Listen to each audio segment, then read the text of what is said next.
অবশেষে সামনে এলো স্টার জলসার নতুন ধারাবাহিক তেঁতুল পাতার প্রোমো।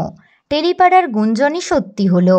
তেঁতুল পাতা ধারাবাহিকের নায়ক নায়িকা অভিনেতা গৌরব চট্টোপাধ্যায় এবং অভিনেত্রী ঋতব্রতা দে অষ্টমী ধারাবাহিকের পর আবার এই ধারাবাহিকেরই হাত ধরে ফিরলেন অভিনেত্রী। ধারাবাহিকের প্রোমো নজর কেড়েছে দর্শকের। প্রোমোতে দেখা গেল নায়ক গৌরব ট্রেনে করে যাত্রা করছে। সে বই পড়তে খুব ভালোবাসে এবং শান্ত স্বভাবের।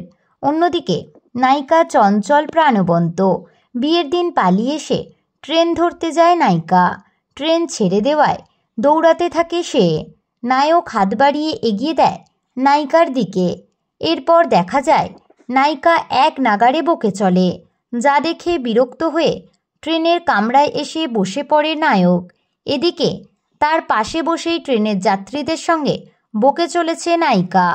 তার থামার কোনো নাম নেই। নায়কের দিকে খাবার বাড়িয়ে দিতেই রেগে যায় নায়ক।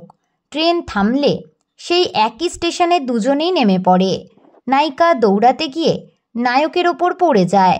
জানা যাচ্ছে একান্নবর্তী পরিবারের সুখ দুঃখ বন্ধন ঘিরেই ধারাবাহিকের গল্প।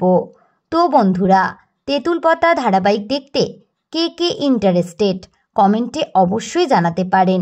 বিনোদন জগতের এরকমই নতুন আপডেট পেতে আমাদের চ্যানেল টলিটাউনকে সাবস্ক্রাইব করে পাশে থাকা বেল আইকনে ক্লিক করতে ভুলবেন না।